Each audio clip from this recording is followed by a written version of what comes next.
Grand greetings to all my fellow adventurers, creators, duelists, and gamers. Welcome back to the channel, and if you're new here, welcome to the channel. So, I know I've been gone for a while.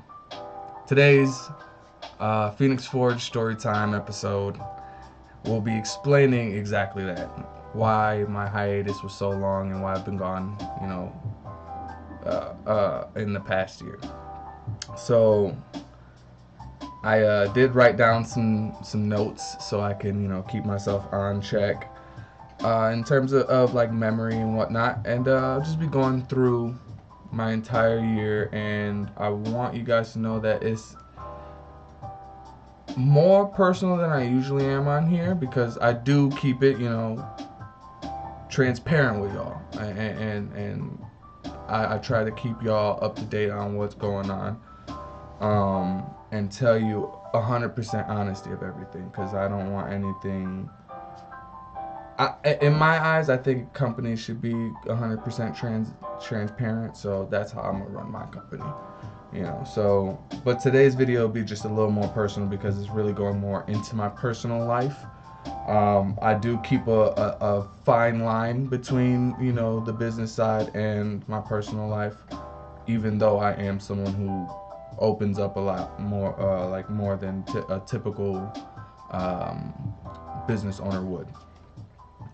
So, going into my last year, my last video was uploaded like January 10th, January 11th of last year.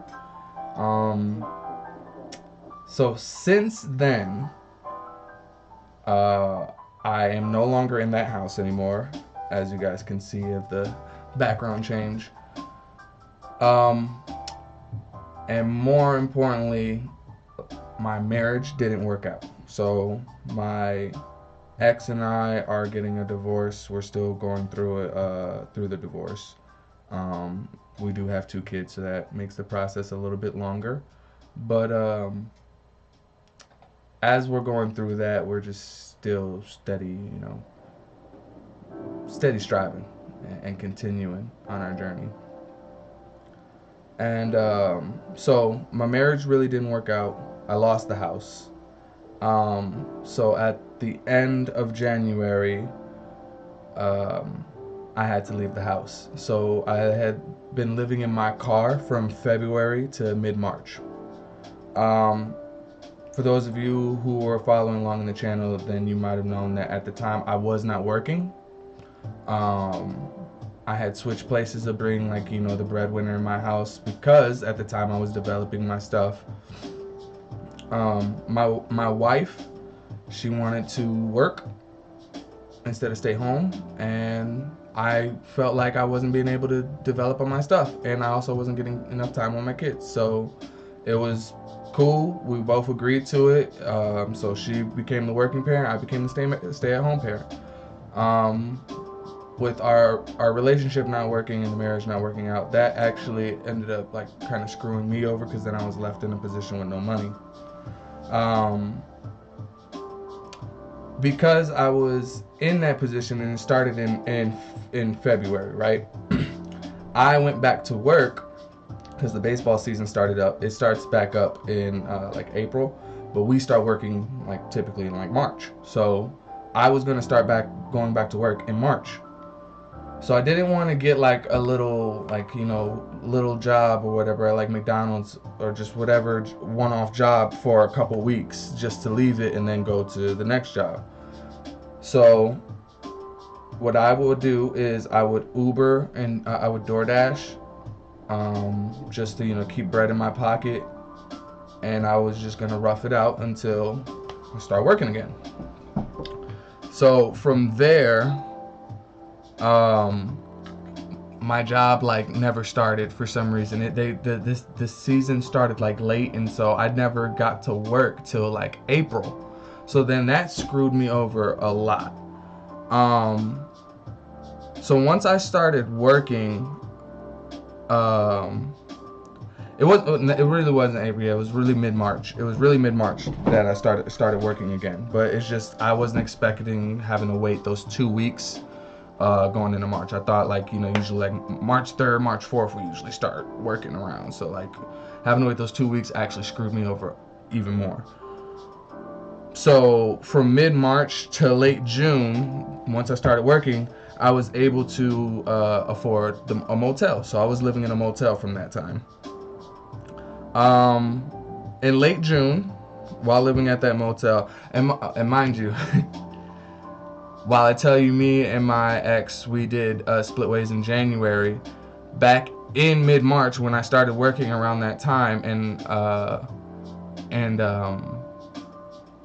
when I got the motel and I was living at the motel, we started talking again and this and that, and tried working on it again. So she would come and stay with me sometimes, but then was also living with me at the motel as well. So I wasn't able to save any money during that time, like living at the motel at all. So then we get into another fight, break up for good this time. So that happened in like mid-June. The next day, I get waken up by the hotel managers banging on my door, and that just turns into this whole debacle because she ends up talking. She like wakes me up, talking to me rude as ever, assuming that I haven't paid the last 2 days, and I did. I showed them proof, and it all turns in. Long story short, on that turns into me getting arrested. So I get arrested. I go, I go to jail. I stay at this one jail, and then they send me to a whole nother jail. The second jail I get sent to, they send me into a city or a town called North Royalton. I have no idea where this is. I haven't been there before. Also, another fun fact: in April, while I was staying at the motel, it was a little bit after the solar eclipse. If anyone remembers, the week after that solar eclipse, it got super, super hot. The heat killed my car. So I was down a car as well. So no car. I ain't have no money whatsoever. I have a job, but I'm not able to save. So I get arrested. They end up sending me out to North Royalton. So once I get out, I spend like 2 days or so in North Royalton. Once I get out, I just called my mom, right? That was like the only person I could call to like just vent to. I didn't want anything from her or anything. I just wanted to just talk, because it's just a lot going on. And ironically, she, pulling her strings as all moms do. She somehow made it to where like my older brother came and picked me up. He helped me grab my stuff. And then they made a way so I would be staying with my other brother, my little brother. I didn't know that he was back in Ohio. So we pick up my stuff. He takes me to my little brother's house. My little brother's house is 5 minutes down the hill from the jail.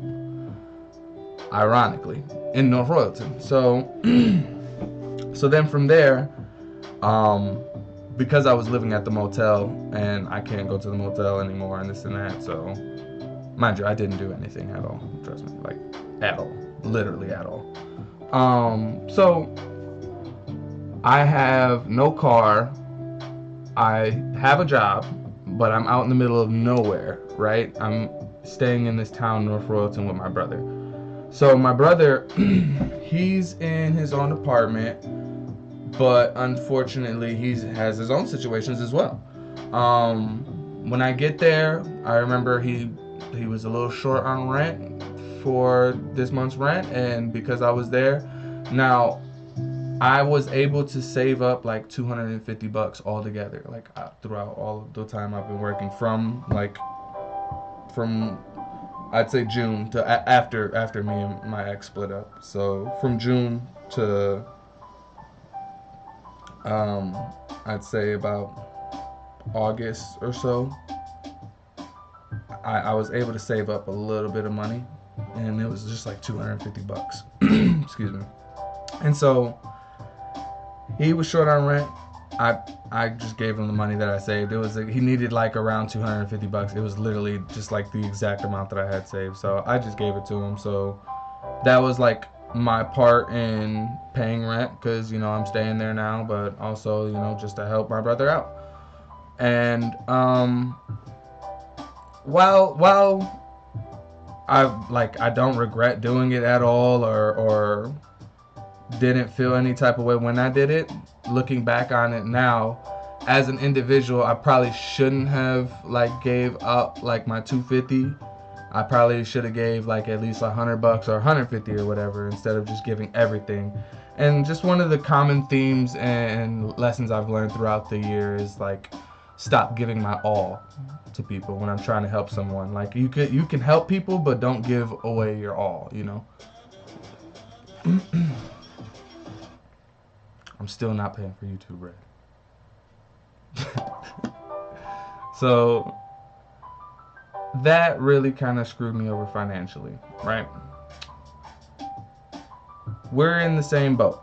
Now, I'm living at my brother's house. So it's June 28th that I start living there.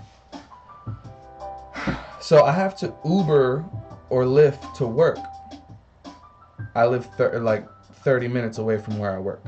So every day I was paying about $40 to $60 to Uber to work, and then coming home it'd be $30 to $50. On some days I could get lucky, and if I do it at the right time, I could find a ride at $25, $21 the cheapest, something pretty decent. But most of the time it was usually paying around $30 to $60 back and forth. So with that being a factor, my job had completely changed. It was really good at first, and then the second year we were there, it just got really bad. We couldn't get overtime anymore.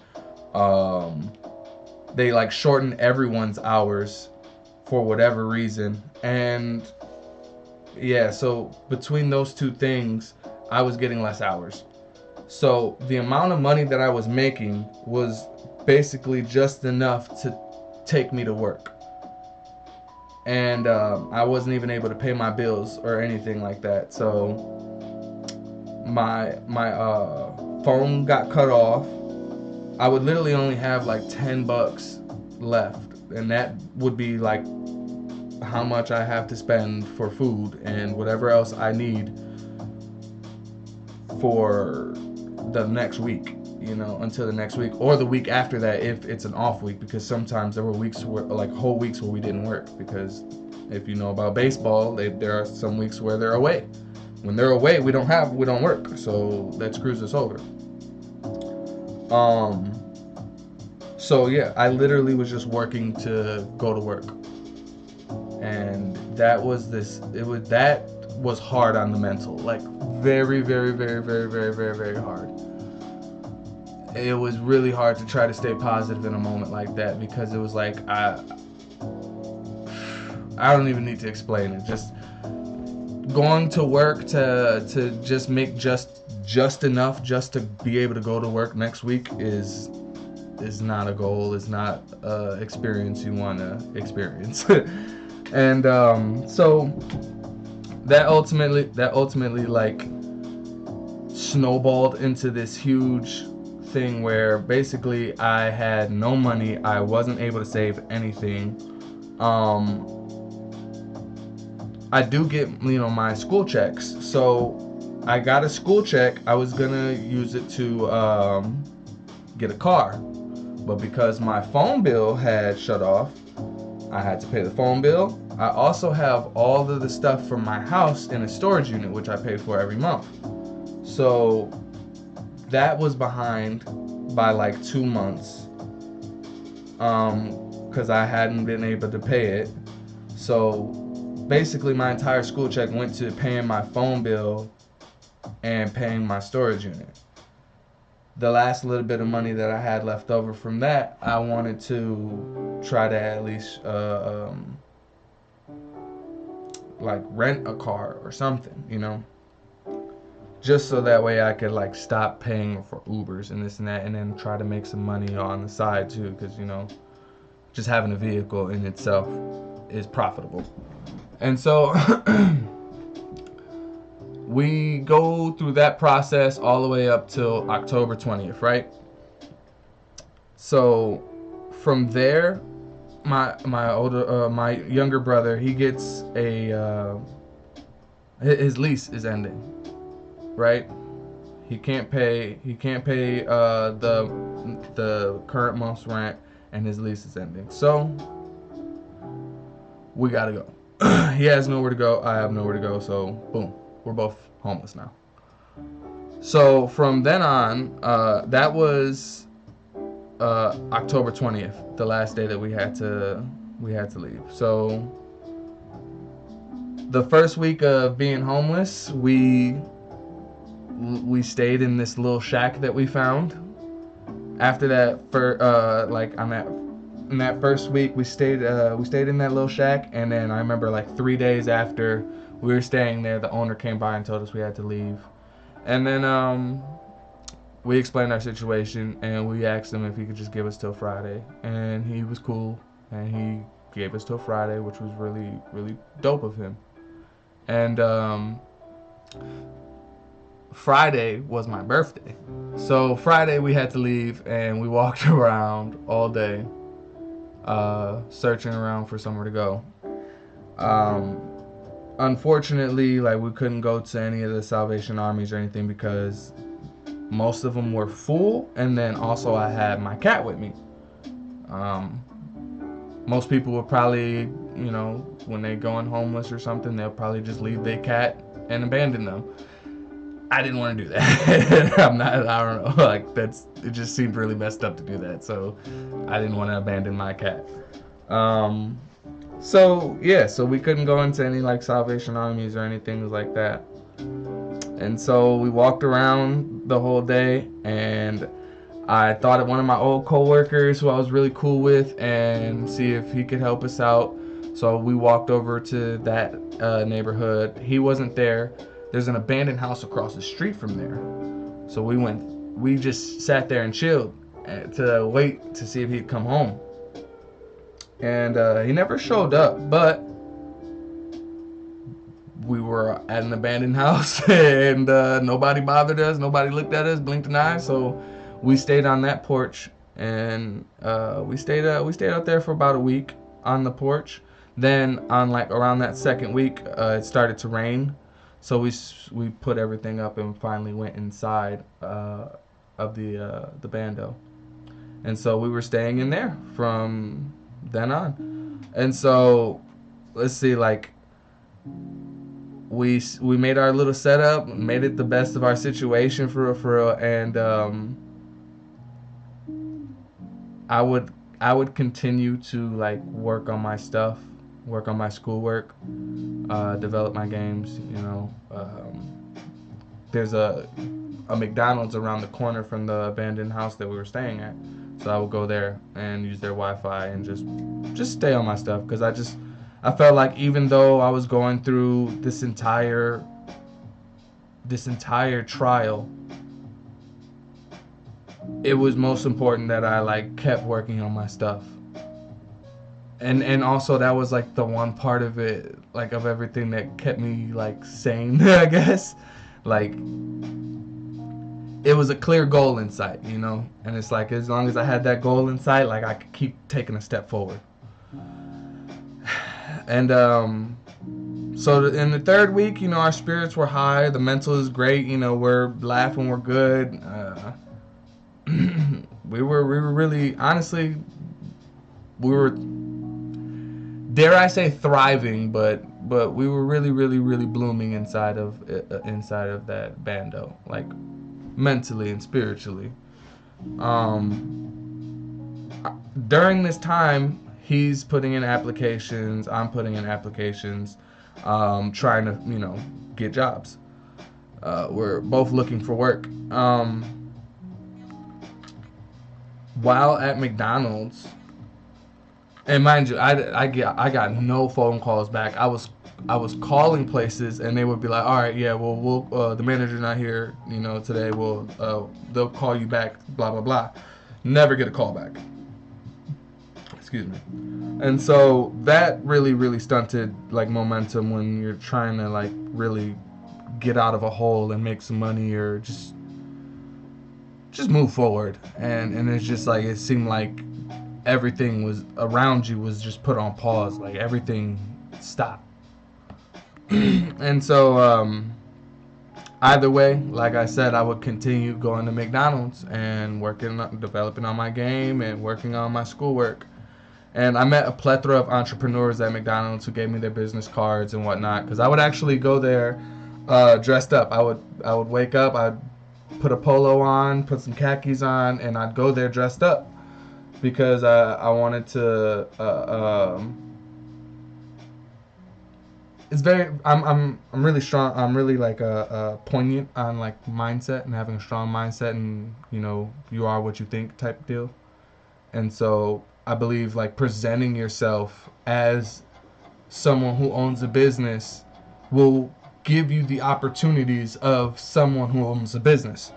And so, excuse me, every day I would wake up going to McDonald's thinking that I'm going to get a new opportunity. Like there's going to be a new opportunity that's going to help me move toward my goal.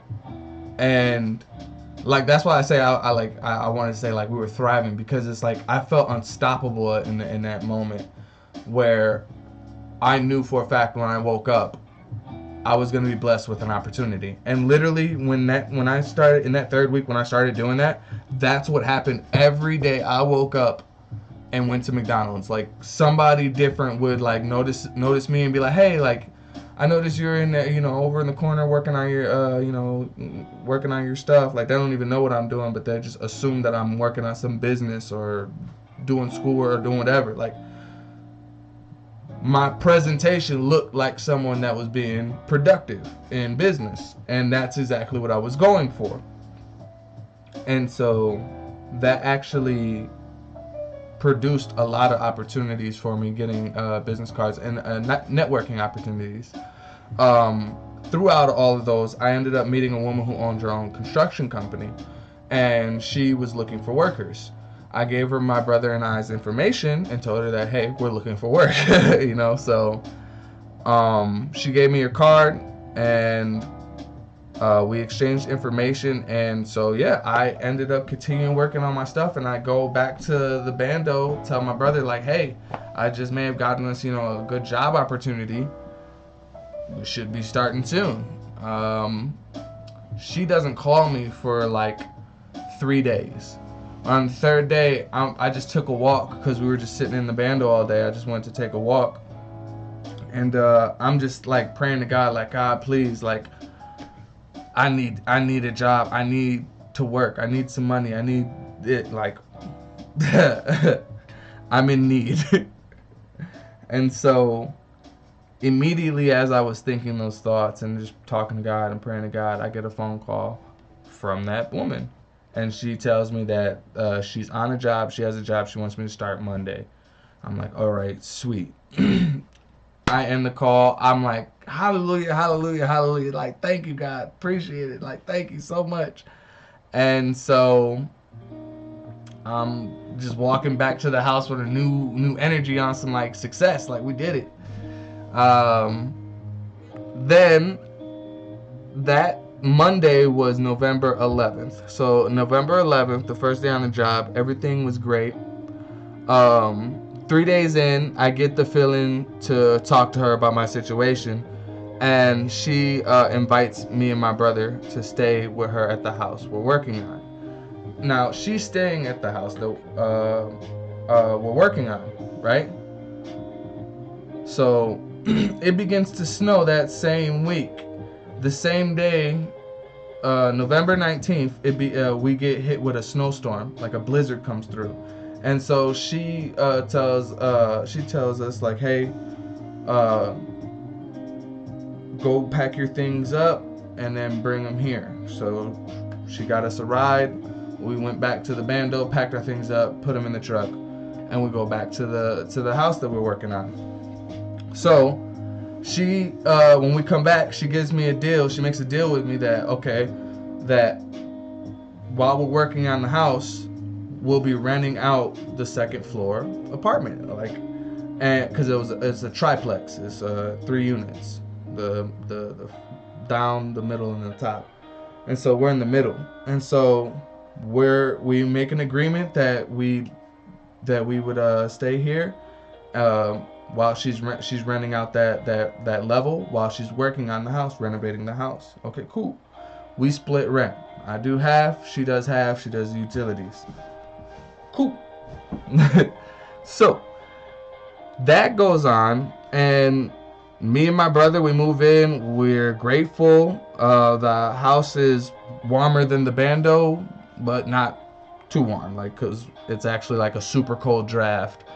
There was like a super cold draft from the windows. The windows were not insulated well. They had really old windows, which is why the house was being renovated.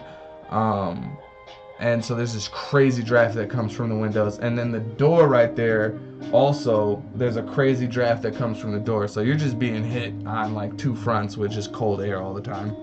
And me and my brother slept in the living room. Like, we didn't have our own room or anything. We laid down on the living room. Nonetheless, we set up our little area in the living room so we're comfortable, but try to make our presence as least, known as possible, like, just or bothersome, during that time, while we were in the bando, before we left the bando, that first week, that November 11th week, my brother tells me that he wants to go to Texas, or he needs to go to Texas. He promised my cousins that he would be there during Christmas time and this and that, for the holidays and all that. And they're also what is it called? What is that called? The baby shower. They were having a baby shower, or not a baby shower, the gender reveal. That's what it is. So he promised them that he'll be there for the gender reveal and also for the holidays. So he was going to be leaving on December 4th and stay till the 31st. He would come back on the 31st. Now, I had told him, like, that's not really the smartest thing to do if you want to live up here and you want to, make your home here and this and that, because you're not really established with anything. But because he said, he gave them his word, he really wanted to go. And I'm like, okay. And I respected that. I'm someone who I'm a man of my word. I really take my word seriously. So I respected that and understood it, and I was like, all right, so I still will have my opinion, and I don't think it's the smartest thing to do, but I respect it and I understand. Like, cool. So come around that time, December 3rd, my brother leaves to Texas. Right before he gets into the Uber, I dap him up. I'm like, bruh, are you coming back or not? Like, I need, promise me you coming back. He like, I promise I'll coming back, bro. I'm like, all right, cool. So he leaves. I'm solo dolo. I keep my head down. I keep working. I'm learning on what new stuff, new tools, new tactics and techniques and stuff in the construction trade. And I just continue to live in the crib by myself. As this is happening, this is where things start to go downhill, as the conditions of the job and the house and everything. It was just going down. So when we first started working with her, she promised us that we'd be working from 9 to 6 or 7 the latest. And really it was okay, we'd wake up at 7, start work at 8, and we wouldn't finish working till 12 o'clock, midnight, or 1. And that happened for a whole month straight. And it thankfully it stopped, because one day she literally just had us working all night till like 1 o'clock, and then we woke up at like 7 o'clock the next morning, and nobody was like trying to move for real. And it's like, what's wrong? It's like, what do you mean what's wrong? We just woke up, and also it's the fact that maybe we didn't get any rest. Like, so it was a whole thing, and it was actually like pretty bad. Um, it became terrible, like living there. Down commercials.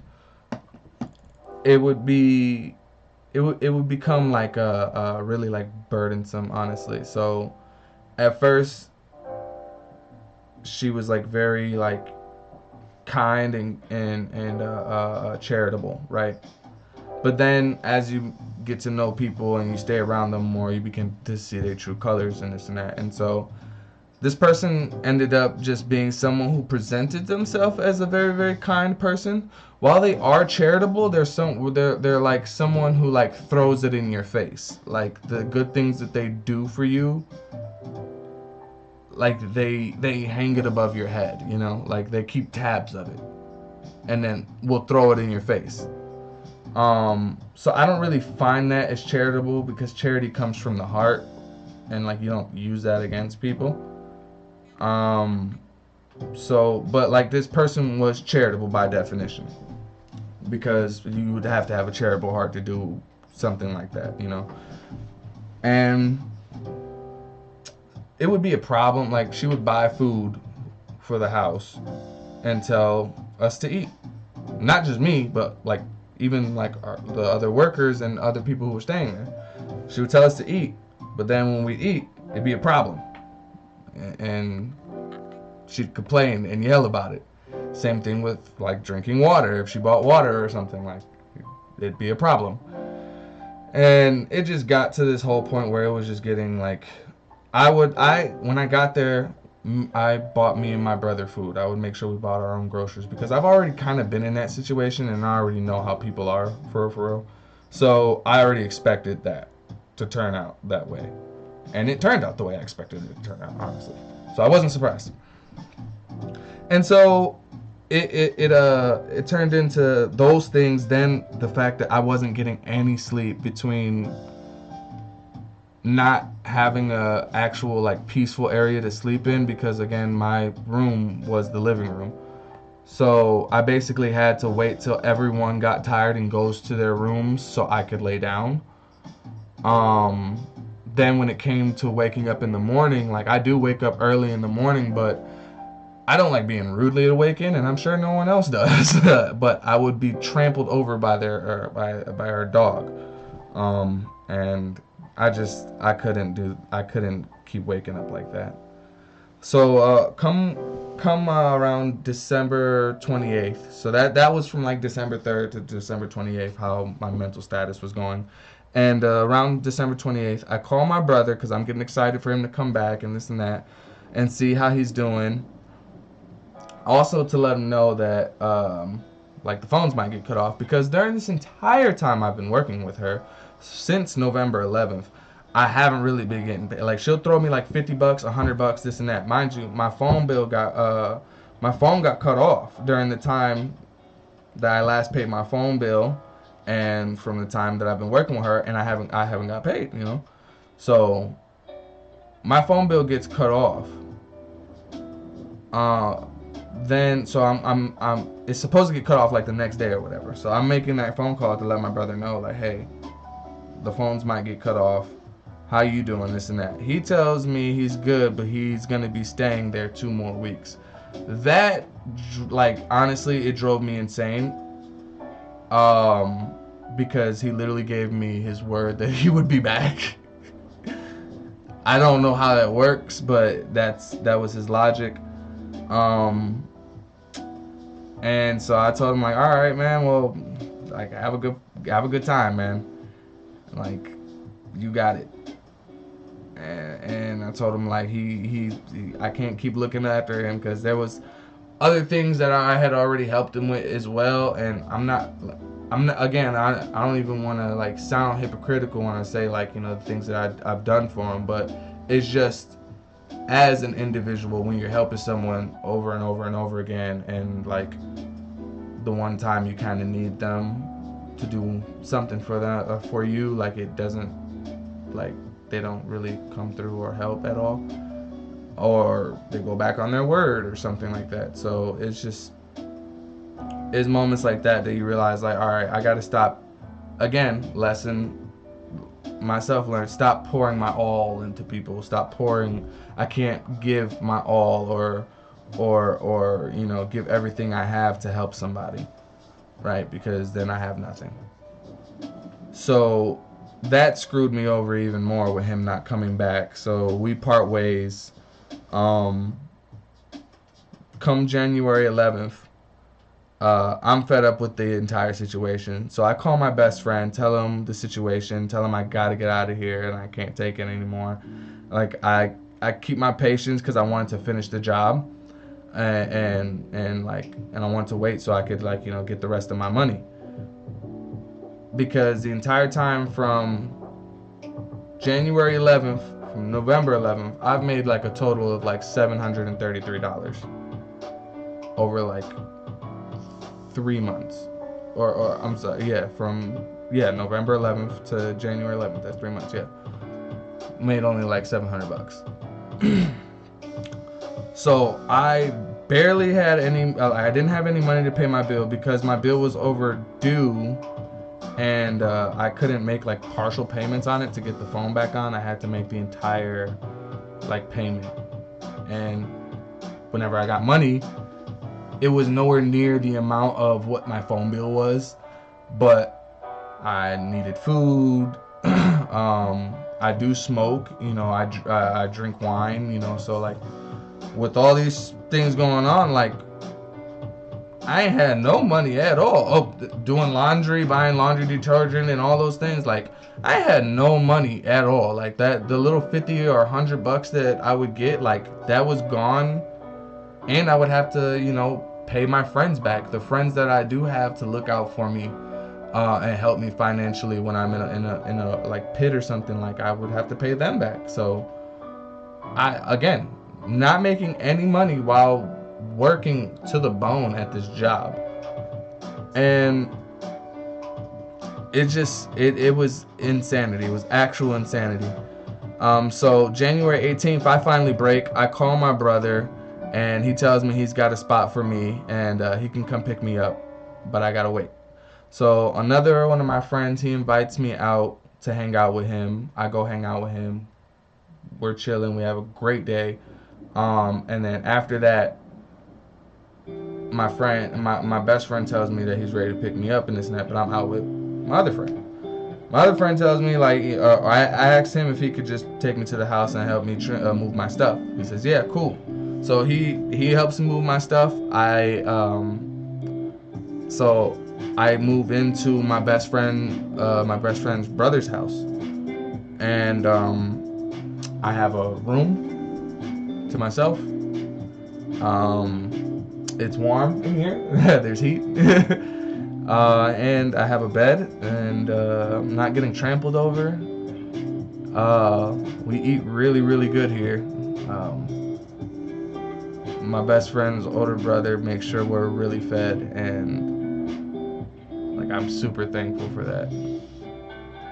And just having the willingness to accept me into his house. So like I'm always eternally grateful for what they have done for me in my life, because they've always been there in my life and in moments like this. And so, of course, transitioning to one spot to another, you gotta, like, you know, try to get comfortable. This room looked completely different. Like, it was a bunch of stuff in here. So over the time, I've just been, you know, cleaning up and reorganizing and just getting more comfortable and more established into the room. I work in a new construction job with them, and I've done a little work on a couple of jobs with them, and I'm just settling in, and I'm finally able to say, like, now I feel comfortable here. I got like some of my things in here. I got my recording set up, of course. This was stuck in the storage unit for the longest, and it was just driving me insane that I really couldn't like record my videos at all. Like, it was driving me nuts, honestly. But yeah, so like that's honestly what my past year has been. It's just been a number of like tragedy after tragedy after tragedy after tragedy after tragedy, or unfortunate event or unfortunate event or unfortunate event, and that's what the year has been. But during that entire time, I have been working on my stuff. Well, I gotta stop saying working on my stuff. I've been developing my games the entire time. I want you guys to know that I did finish Adventure and Quest, the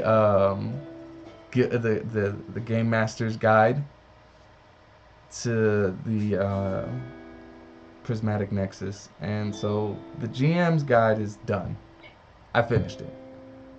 I finished that back in June, actually. Back when like a week after I started staying with my little brother at his apartment.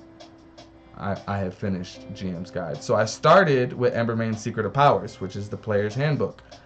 I finished all the species and got through that, and we're on the classes. I've done the Amazon / Barbarian, the Bard / Bardette, the Cleric, the Druid, and right now I'm currently on the Monk. I love how the classes are coming out right now.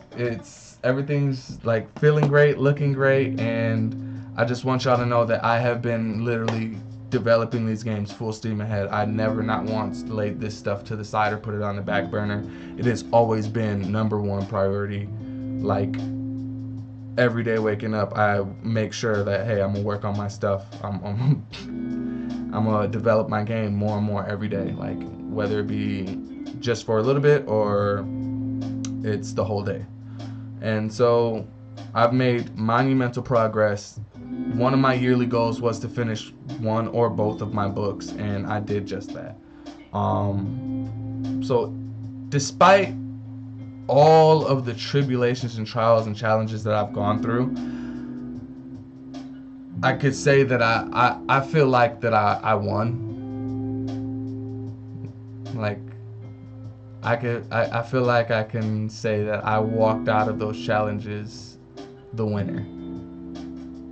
I don't feel like I've lost. I feel like I've been given a grand opportunity to see truly, truly, truly like the lowest of lows, and really go through like some of the hardest challenges in my life, honestly. Still going through them, but I have grown so much, so much, and none of that would have happened if I wouldn't have been going through all of the challenges and trials that I've been in. And so I thank God for all of the hardship that I've been through, and I thank Him for all of the rewards that are going to be coming from all the hard work and time that I've like spent developing my games and just trying to be the best version of myself. Because I'm starting to see those things come to fruition. I prayed to God, and I also said to myself that 2024 was the last year that I would ever have to struggle, that I'd ever have to think about paying bills or not eating or budgeting, you know, thinking broke to like, you know, get something to eat. Like, all right, I don't want to ever have to go through that again, and I'm not gonna go through that again. So coming 2025, I was really adamant on feeling success and thinking success, and I could honestly say that since that has been the case, I have already been feeling that trajectory of success and creation. There's this thick energy of creation and success in the air, and like I've felt it ever since it's like started, honestly. And I'm tapping into that, I'm locking in. I want y'all to know there's much more coming in the next couple of days and the next coming weeks. I'm gonna be hitting the ground running, recording videos for y'all. We're going to be bringing the personal channel back. I'm going to be streaming on the personal channel. The Phoenix Forge page will be getting update videos, and I'll be doing like live videos while I'm developing the game, so that way we can interact. And yeah, I just want you all to know, like, I'm back. I am back. The Phoenix dies all the time, but it always rises. Always. And that is why the Phoenix is, like, it is the icon of my business. And it's because I see myself as a Phoenix. There are a lot of times where I'm, like, metaphorically killed in life, but I rise from the ashes every single time. So, if you made it this far in the video, please leave a like, please subscribe to the page. Thank you so much for watching. Thank you so much for listening. I look forward to our interactions, and I just hope y'all have a blessed day and a blessed life, and really just understand and realize that having faith in God is really, really important, and it's the one thing that'll drive you through life and get you out of those ruts or whatever deep, depressed mindset that you have. Like, having faith in God will always pull you out of all of that and steer you clear towards the path that you want to be walking on. And always choosing to be the best version of yourself, even on the days where you don't feel like it. Like, you have to try. You have to keep pushing forward.